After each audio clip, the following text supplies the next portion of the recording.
اور پیغمبر نے ان سے کہا کہ ان کی یعنی طالوت کی بادشاہی کی نشانی یہ ہے کہ تمہارے پاس وہ صندوق آئے گا جس کو فرشتے اٹھائے ہوئے ہوں گے، اس میں تمہارے پروردگار کی طرف سے تسلی بخشنے والی چیز ہوگی اور کچھ اور چیزیں بھی ہوں گی جو موسیٰ اور ہارون چھوڑ گئے تھے۔ اگر تم ایمان رکھتے ہو تو یہ تمہارے لیے ایک بڑی نشانی ہے۔ غرض جب طالوت فوجیں لے کر روانہ ہوا تو اس نے ان سے کہا کہ اللہ ایک نہر سے تمہاری آزمائش کرنے والا ہے، جو شخص اس میں سے پانی پی لے گا اس کی نسبت تصور کیا جائے گا کہ وہ میرا نہیں، اور جو نہ پیے گا وہ سمجھا جائے گا کہ میرا ہے۔ ہاں اگر کوئی ہاتھ سے چلو بھر پانی لے لے تو خیر۔ جب وہ لوگ نہر پر پہنچے تو چند آدمیوں کے سوا سب نے پانی پی لیا۔ پھر جب طالوت اور مومن لوگ جو اس کے ساتھ تھے نہر کے پار ہو گئے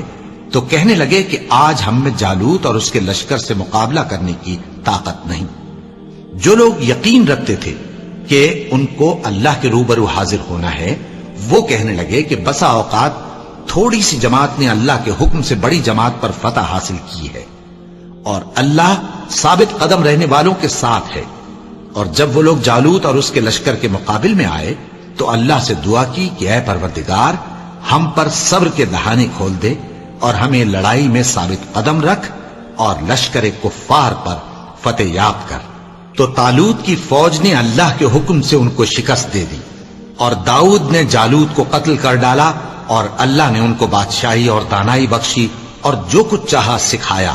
اور اگر اللہ لوگوں کو ایک دوسرے پر چڑھائی اور حملہ کرنے سے نہ ہٹاتا رہتا تو کرۂ ارض تباہ ہو جاتا،